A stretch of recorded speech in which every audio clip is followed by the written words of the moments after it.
বই হলো এমন এক বন্ধু যে কখনো প্রতারণা করে না।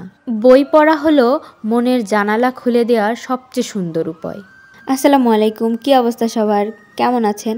তো এতক্ষণ যে লাইন দুটি বলছিলাম সেটা লাইন দুটি অ্যারিস্টটল ও রবীন্দ্রনাথ ঠাকুরের উক্তি দুটি আসলেই সত্যি। বইয়ের মতন প্রকৃত এবং সুন্দর বন্ধু আর কোথাও পাওয়া যায় না। এই যে আমার এই পার্সেলটার মধ্যে আমার কিছু বন্ধু আছে। তো এই পার্সেলটা এসেছে ইজরা পাবলিকেশন থেকে। তো তাদের কাছ থেকে আমি এবার নিয়ে দ্বিতীয়বার বই অর্ডার করছি। এখানে দেখতে পাচ্ছেন অনেকগুলো বুকমার্ক আছে। ফার্স্ট টাইম যখন আমি অর্ডার করি তাদের কাছ থেকে, তখন তারা ভুলবশত বুকমার্ক দিতে পারেনি, আমি সেটা ভিডিওতে উল্লেখ করাই। তারা দেখে বলেছে আপু দ্বিতীয়বার পুষিয়ে দেব। তো এখানে অনেকগুলো বুকমার্ক আছে আর এর মধ্যে আছে 3টে বই।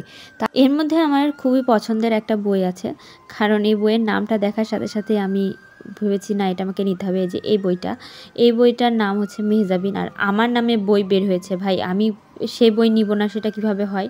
তো এই বইটার সাথে আরও 2টা বই অর্ডার করেছিলাম, যেই বুকমার্কটা যে বইয়ের সে তার মধ্যে রেখে আমি সুন্দরভাবে বইগুলো চেক করতেছিলাম যে ঠিক আছে কিনা। এই 3টে বই খুব শীঘ্রই পড়ে আমি আপনাদের সাথে রিভিউ শেয়ার করব। তো আজকের ভিডিওটা এইটুকুই। সবাই ভালো থাকবেন, সুস্থ থাকবেন। আল্লাহ হাফেজ।